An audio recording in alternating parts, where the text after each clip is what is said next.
This is the Lyndsay Stafford Show. All right, well, welcome back to the Lyndsay Stafford Show. We are featuring local legends in Middle Tennessee, and I am super excited to have my friend Tommy Doerfler here with us, and I am so proud of myself because I said his last name right. It is not pronounced the same way it looks, but Tommy owns Lighthouse Wealth Group, and he is in that super exciting, sexy world of finance. But we are going to talk a little bit about him today, hear from Tommy, but also hear about his journey. So here we go. Welcome. Thanks for being here. Yeah, thanks, Lyndsay. Appreciate you having me on here. And it's great. This is awesome. So I look forward to this. So exciting to be able to share. So I loved getting to hear a little bit about how you started your business and what you do and what makes you different. But I'd like you to share with the folks that are listening. Tell us a little bit about you and how you got started. Yeah. So my story is that, one, I never knew I was going to be doing this for a living at all growing up. I was not the most classic kid at all. School was just what you did until the bell rang. You got to do what you really wanted to do. So for me, that was playing outside and, playing outside and really playing drums. So music was my passion growing up. And so when after I graduated high school, went to go study musical performance, probably not a thing that a parent wants to really hear. Starving artist. Yeah, exactly. I did that for 2 years and then, really said, hey, I don't want to finish that and I want to go cut my teeth. And so I moved to Nashville and, started playing locally just in kind of getting a feel for the scene, the music scene and, how you get connected and all those things while at the same time trying to perfect your craft. And so, I did that full time for about 2.5 years, and it's a tough industry. It's a very rewarding industry, but it's a very tough industry. So for me, I said this has been great. I'm not built for this, and so I decided to go back to school for finance and accounting. It's like quite the jump from like super fun, exciting music career to I'm going to go look at numbers all day. Exactly. It's so funny because it's like opposite ends of the spectrum, but, I think there is a lot of math in music when you start learning it. And, for whatever reason, I just kind of gravitated towards finance and accounting and found it really interesting and wanted to know more and keep learning. And so then I learned about the financial planning industry and got some exposure to that and just kind of had this idea of this is really cool. I get to learn all these things and then take that and help other people that don't have the same passion that I do for learning, and I just kind of felt like those two things were married. Those two ideas were married to each other. And I really, really, really liked that and wanted to pursue that. And so in short, that's kind of how I got into financial planning and wealth management. Sure. So there's a couple avenues I want to go down. I want to start with your journey as a musician. I can't help but think of how parallel you really are kind of an entrepreneur when you're a musician too, because you're starting with nothing, right? And there's this whole world of figuring yourself out, figuring out the industry that you're in, but also trying to climb the ladder to like make it. Completely. Right? And so you did that once already as a musician and realized, I can do this, but I don't want to do it for this. Yeah. And you went into this new world of finance.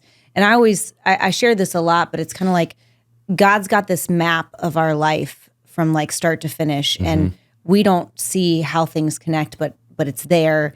And once in a while we get a bird's eye view and go, oh yeah, that's why that happened. I did that and that led to this. And if I hadn't done that, I wouldn't be here. And so ironically, the music world landed you in where you are now at your own firm. But I want to talk about how did you decide to go from you got into the finance world and you did what most people do is take a job and start working for somebody else.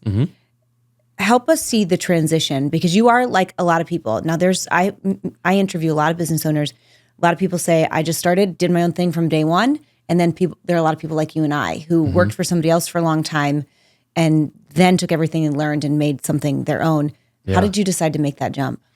I think I had to work for somebody else first to realize what I valued, you know? And so, some people are really built for the W-2. It's very predictable, and you go and work at a salary or, for a corporation or for a company, it's stable because basically you're using their resources and, it's just not starting from scratch. And so a lot of people like that. They like that stability. And so for me, after many years working with the company, I realized I really valued autonomy, creativity, flexibility.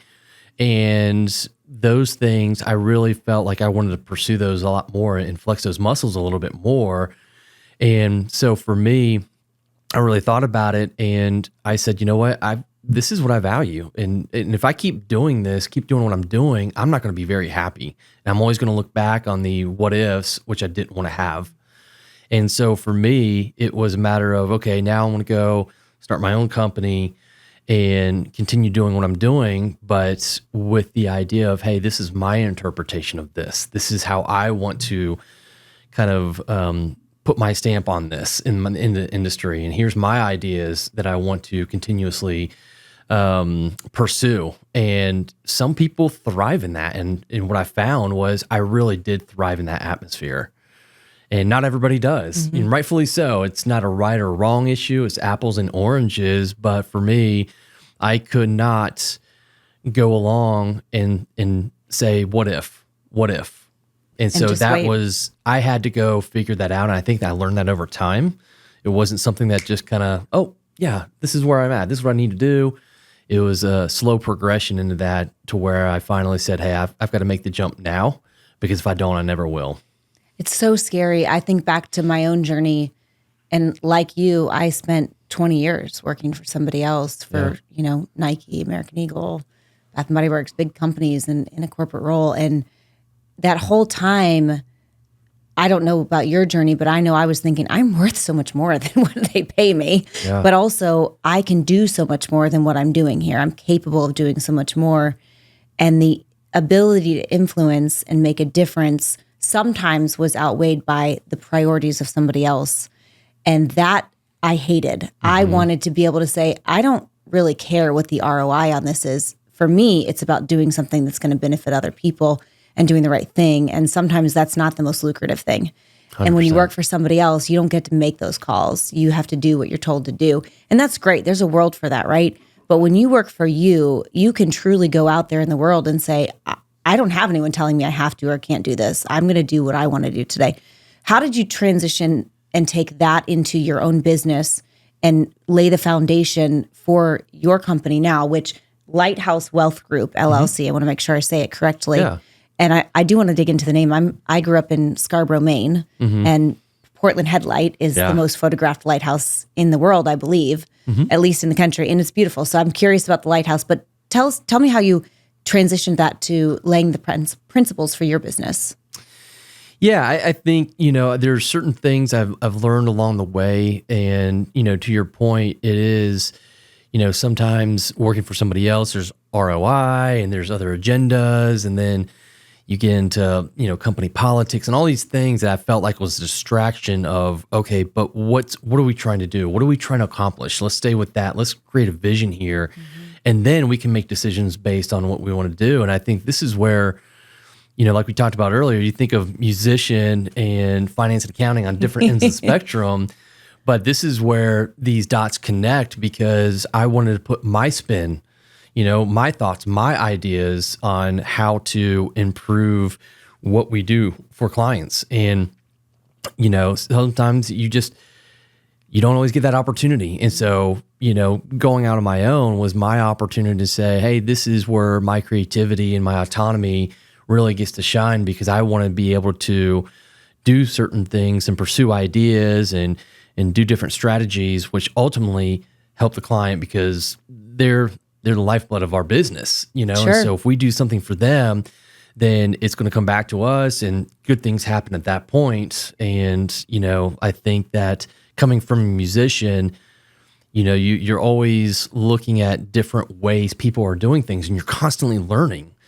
And how you get your essentially your own style is constantly learning what other people are doing. Say, well, I like this over here. I like what they did over here. I like this. And you put it together and all of a sudden you're developing your style. Right. And that's the approach I took with business is, I was in the industry and I would look at what other advisors were doing and just different businesses and how they set up. And I really was intrigued in learning about everything first.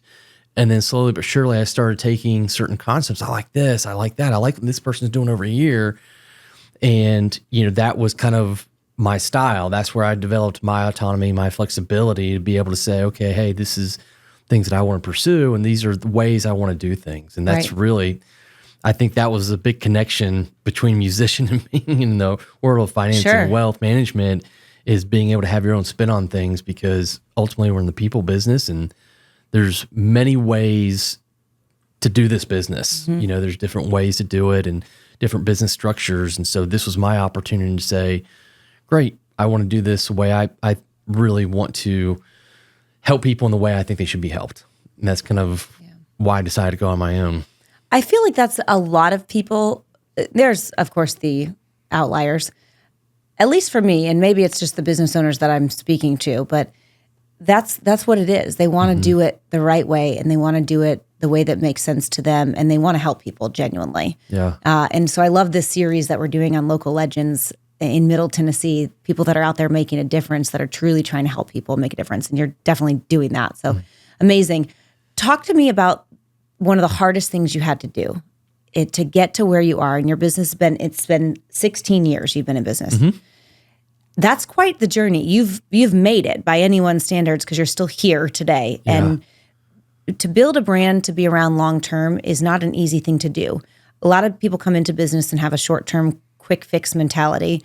And to be able to weather the storm, you have to build a long-term sustainable brand very intentionally. And that's not something that's easy for people to do. You have to really be smart about it. During those 16 years, there's probably been a million struggles, because every day is a roller coaster as a business owner. Share one of those struggles with us, will you? I think it's the uncertainty of the future. I mean, that's, when I talk about what we do is risk management as well, right? We talk about in the world of finances and, investments, we talk a lot about risk, right? And risk is really just making a decision, not knowing the outcome in its basic terms. So as a business owner, what are you doing? You are taking risk and you're making decisions where you have no idea what the outcome is going to be. And so, it's always a little scary, and there's always, a little person in the back of your mind that's like, hey, when am I going to get my next customer, my next client, and where am I going to get it from? And, you're doing all the right things. You're out there networking, you're talking to people, and, doing everything the industry tells you to do. And then when it doesn't come, all these thoughts come to your head, and is this going to last? Is this not going to last? Am I an idiot? Oh my God, what am I doing? Exactly. And so I think it's not, for everybody in different businesses, it's going to look a little bit different, but it's still the uncertainty that's involved in starting your own business. And that's a scary thing. So some people may say, hey, I really like people, but I don't know how to budget my business finances. I don't know what that looks like. I don't know how to create a break-even point. How do I know how many people I need to get in order to pay, your rent and everything else?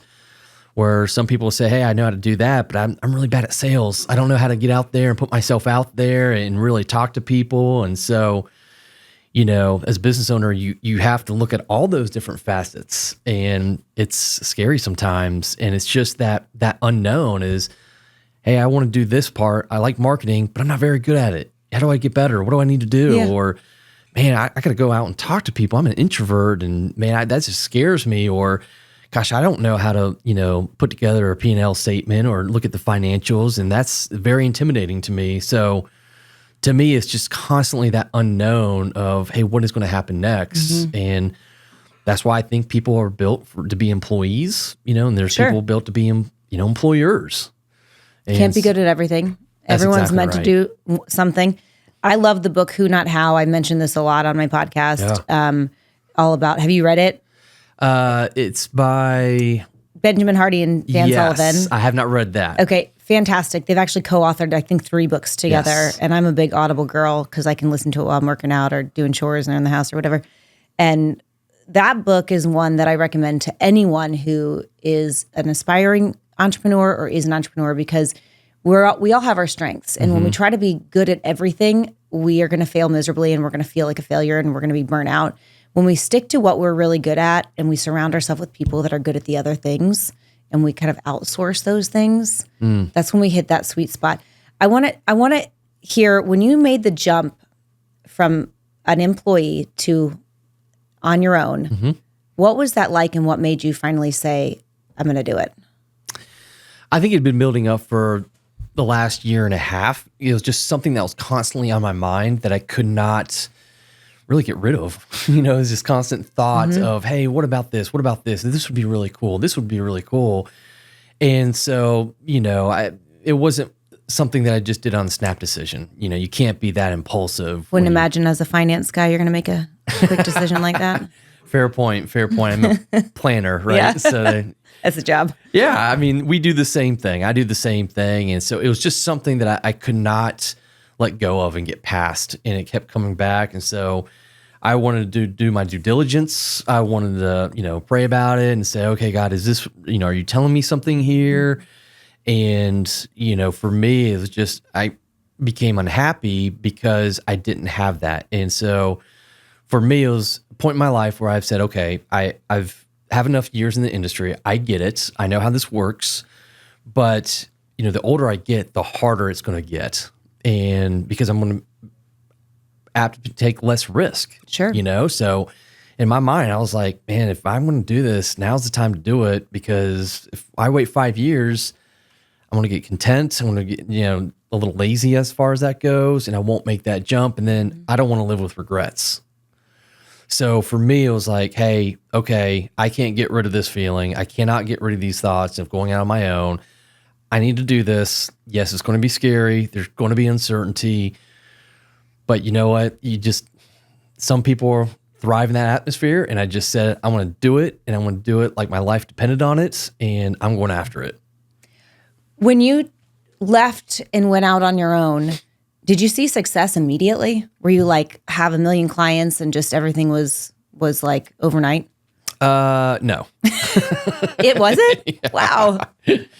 Yeah. No, it was, I didn't know. It's going back to the uncertainty. I didn't know what this was going to look like. I didn't know, if people were going to follow me. I had no idea what was going to happen. And that was really scary. Mm-hmm. And so, I had a lot of people around me as far as a support group with friends and family and my wife. And it was, man, I couldn't imagine doing it without that support group behind me of saying, hey, keep going, take one step at a time, and I had to keep telling myself that I don't know what this is going to look like. I don't know where I'm going to land in this, but I've got to keep moving forward, because I can't wallow in these thoughts of, am I going to make it? Am I not going to make it? Which is really easy to do. So easy to do. The hardest thing we fight is the 6 inches between our ears, right? Completely. It's what happens right here. And you're fortunate to have an amazing wife and partner who supports you through that. There are a lot of people out there that don't. Another thing, I had a conversation with another local business owner, and we were talking about, she's done some amazing things. And it's like, she said, I couldn't have done it without my faith. And I can't say that enough, that is truly, you have to be rooted and grounded in your faith to be able to kind of push forward. And I'm not saying, for whoever believes something else, that's fine. But when you have that faith of, I know that God's going to carry me through it, there's a whole different feeling, because whatever happens, you can weather that storm, but it's going to be scary throughout the process. Oh yeah. And I'm guessing you didn't just say, I'm going to quit my job and be done without having any preparation financially or strategically to walk away.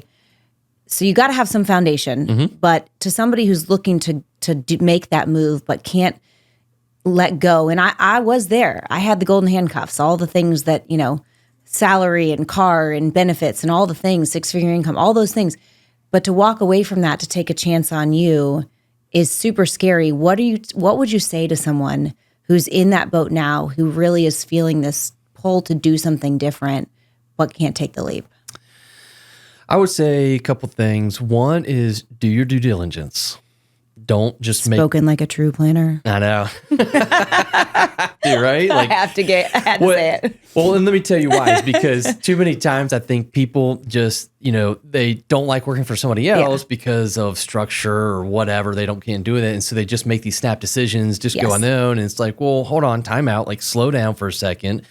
Is this really what you want to do? Because too many people start a business because they're running away from something. They're not running to something. They're just running away from something, but they don't know where they're going. And so I think you kind of have to have a due diligence process of, okay, why don't I like it here? What's over here? Sure. What's attracting me over here? And so, make sure to do your due diligence on that.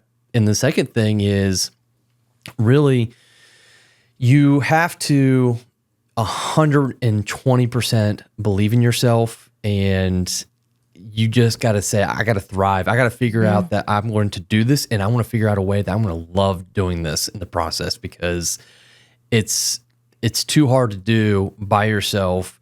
So take the time, don't rush into anything, and if you feel compelled to say, you know what, I've got to do this, and I'm going to be completely unhappy if I just stay here, and no matter what this looks like, I'm going to go for it, then do it by all means. I really like seeing people motivate themselves and seeing what they can accomplish where they didn't think they could accomplish the things. best, right? It is. That change is incredible. I mean, it's very, it's so motivating to see, and it gets me motivated, and it's like, I love seeing that from other people, of saying, man, I don't know if I can do this, to being able to overcome adversity and being able to see what they're made of and see what they can do. And that's just, like I said, it's just very motivating. It's the coolest thing to watch that happen. We go to Church of the City, and Pastor Darren last week was talking about, and I'm going to paraphrase all of this because there's too much to remember, but what you get when you help inspire and encourage other people, what that does for you. And that's why I've always liked to lead a team, because I like to help other people and see them grow. And I love what you said about due diligence, and make sure that you know what you're running to, and not just that you're running away from something, and have a plan for that, right? I mean, there has to be a financial plan to walk away. There has to be a time plan. And a lot of times people are kind of trying to balance both for a while. And that's pretty much the boat most people are in, right? Most people don't just walk, when you're doing what we've done and walk away from a job to start your own thing, different if you're coming out of college and starting it. But when you're walking away from something, you're probably balancing a lot of other things, maybe a home, a car payment, or, whatever you have going on, a family, loved ones. And you got to have a plan for that. There's that point where you have to go, okay, when is the raft close enough that I can jump off the boat and get on this raft and make that leap? And that's a scary thing to do, but you did it and you're here. And so that's what we share with people. Just get yourself ready and take the leap. Take on partners too. Who was it that helped you besides your wife, of course, but did you take any partners in business to help you take that next step? I didn't have any partners, but I had mentors. Sure. I had a lot of people around me as far as support system goes, but I had a lot of colleagues that had did that and said, "Hey, we're going to support you, and yes, it's going to be scary." And it's funny because you mentioned something earlier. You said, "Hey, you made the jump." I actually did that twice in my life. Oh, okay. Well, tell us. Well, that's true. Yes. Yeah. True. So, I mean, here I was a senior in high school, and all my classmates and friends were like, "Oh, we're going to, to this college. We're going to learn this, and we're going here." And I'm like, "Yeah, I'm going to go be a musician." And they're kind of like, "What? Oh, okay, this is different." And for whatever reason, I thrived in that. I loved that. I was like, I don't want to do something normal. I don't want to do status quo. That's not me.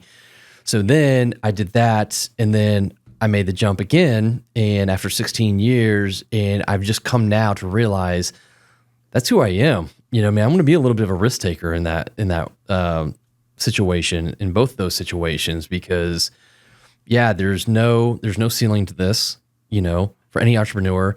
I think our country was built on entrepreneurship. And, when you look at the wealthiest people in the world, they all had something to do with building a business. And so that is what attracted me to this. And, going back, I think having a support system, whether it's colleagues, people have done that, having a mentor, and, I wouldn't have been able to do that without those people, because it's just, you would feel the walls closing in on those bad days, and you need that support system for sure. Absolutely.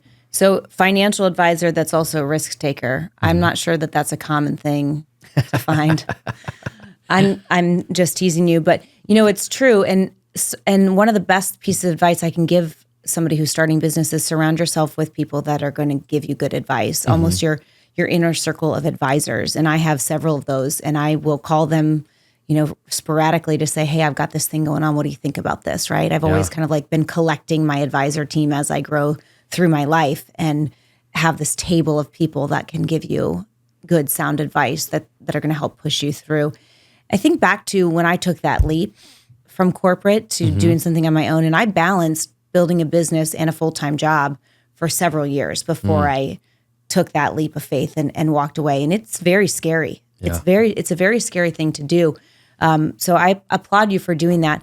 Now, on the flip side, I want to hear, when it comes to owning your own business and really the autonomy that comes with that, because it is, and we say that, but we're probably the ones that work 12 or 14-hour days more than an employee, right? More often than an employee, because we care so much. Yeah. But then there's those days where it's like, you know what? I mean, yesterday I met with my CPA and bookkeeper, and then I volunteered for the day, and that was my day. Yeah. And I get to choose to do that, right? But then some days it's, work all day long, 12 hours doing something else. What's your favorite part? What's the biggest reward of having your own business and being able to own your own time? Oh gosh. I think the fact that it is your baby. It's your baby. So when I, talking about the 12 to 14 hour days, when I find myself now, I look down at my watch and it's 3:00 and I'm like, what happened? Where did it go? Yeah. And that is really gratifying because it's no longer work at that point. It's no longer work. It's so self-fulfilling because you're doing it for you. When you have that reason and you have that intention, it's no longer work. But if you're doing that because somebody says, hey, you got to meet these, numbers, and you got to do this, and you got to have these many meetings, do all those things, I got to a point, I'm like, why? If I'm doing the right thing, why do I need to meet your quota, and what's the purpose behind these numbers? I don't really get it, and so on. And so, not that those things are bad, but when you're on your own, I found myself, for me, wanting to do these things. Right. So it was no longer work for me because it was so self-gratifying to be able to say, I think I can do this, but I think I can do it better, and that's where it was like, I really, really enjoyed that process. And when you do that for you, it's much more compelling. It's much more gratifying, and you're no longer working. It doesn't feel like work. And I can relate to that, looking down and going, what? I was at 3 or I was at 4:00. Oh my gosh. There are nights where I'm like, 7:00. I gotta go to dinner. Like, what am I doing? But you just get into it, and when you love what you do, there's a whole different feeling around it. And on the flip side, back to who, not how, when you find yourself in the things that are required to grow and run your business that you don't enjoy, you got to get out of there. You got to find someone to take it off your plate. And that's some of the advice that I think a lot of folks need to hear that they don't want to hear, because that means you've got to hire people, and that means you've got to invest to grow. And it's oftentimes looked at as an expense versus an investment. So talk to us about your team and how you've leveraged the whole philosophy of who, not how. Yeah, I love this. So, I had a pretty big team before at my prior firm, and then now starting over again, kind of rebuilding it.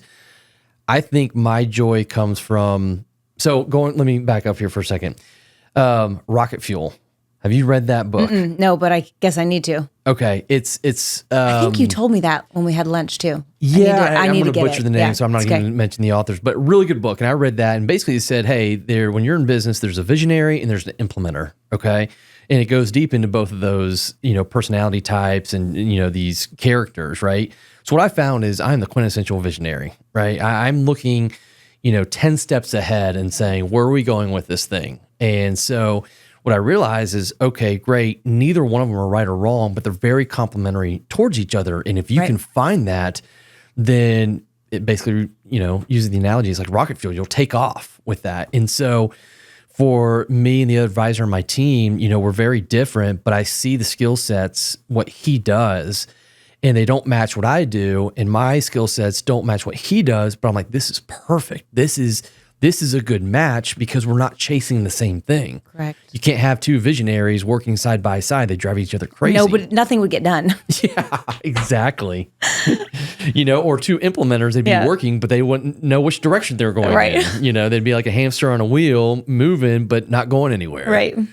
And so, and then, for our client service associate, that role is typically one of support. They want to support the client. They have a lot of interaction with the client, and their role is really supporting client relationships and the advisors as well. And so you start kind of seeing these different puzzle pieces and say, listen, we are better together than we are individually.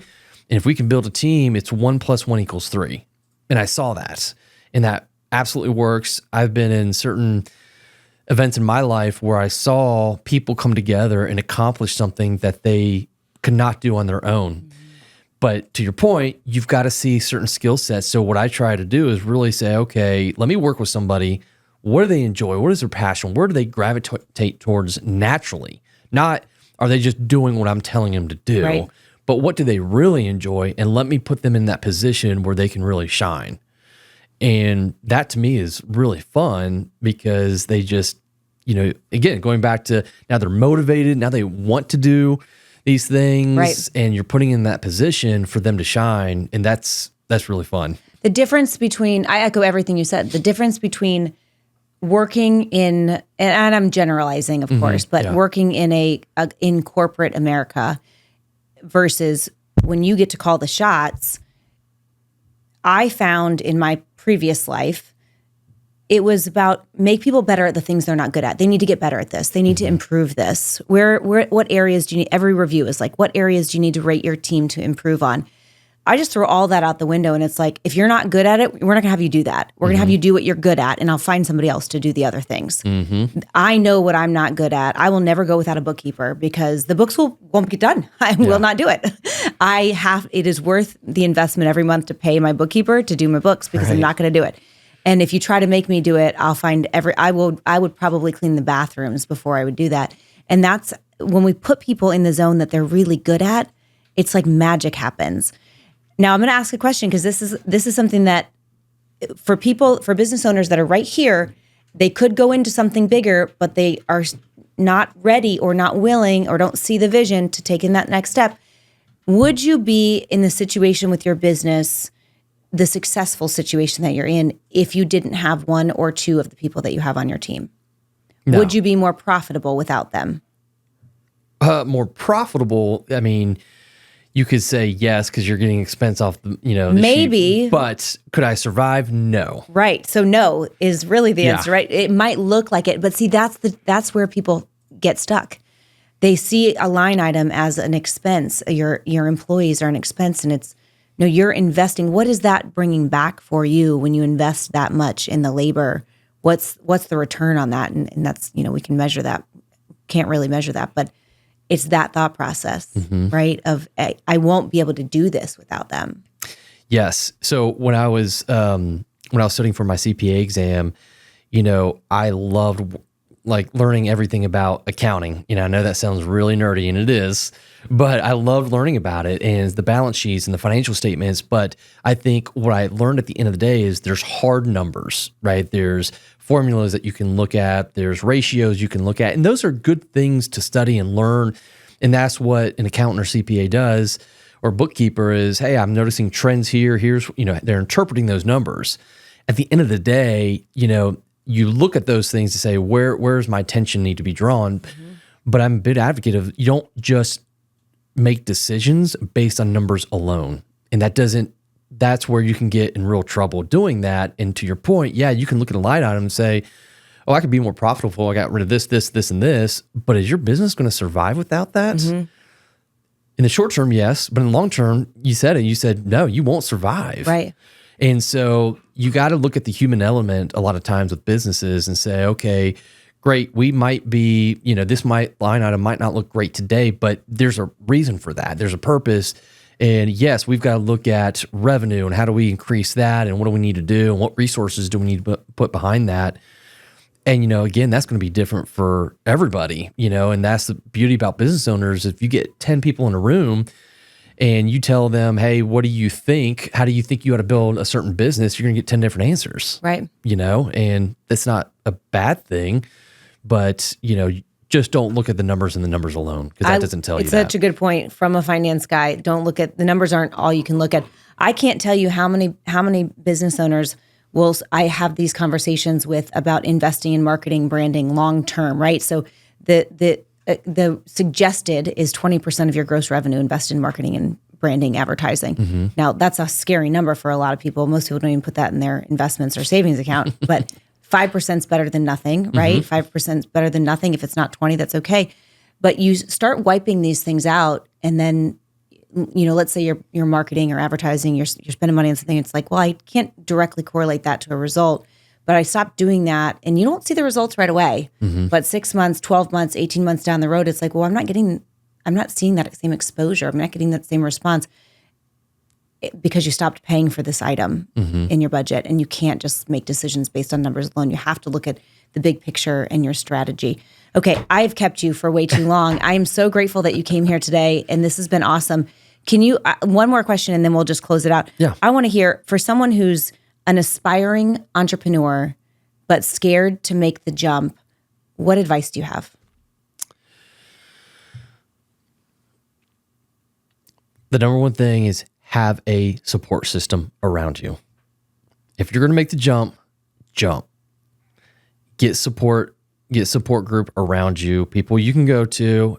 This is really hard. I'm having a hard time. I'm having a hard day. That can say, I get it. You're right. It is hard, but you can do this. Just take your next step. And I think having that support system there is invaluable. So yes, it's scary. It's like diving off of the high dive, at the pool or something, and you look down and you're like, oh man. That's scary. It is scary, but having that support group will go a long way, because you'll have bad days and they are there to lift you up for sure. Love it. And if you don't have it naturally, go make it. Yes. Go find it. Create those people. Where can we find you? Lighthouse Wealth Group. Where can we find you? Where can our listeners find you? Our website, www.lighthousewealthgroup.com. Okay. We're on all the social medias, Instagram, Twitter, or I guess X now. I can't keep up. It's like Puff Daddy, P. Diddy. I don't know. I know. Yeah. So Instagram, YouTube, Facebook, LinkedIn. All of it. Lighthouse Wealth Group. All right. Yes. Thanks for joining, Tommy. Thanks, Appreciate you Lyndsay. being Pleasure. here. Thanks Thank for you. listening.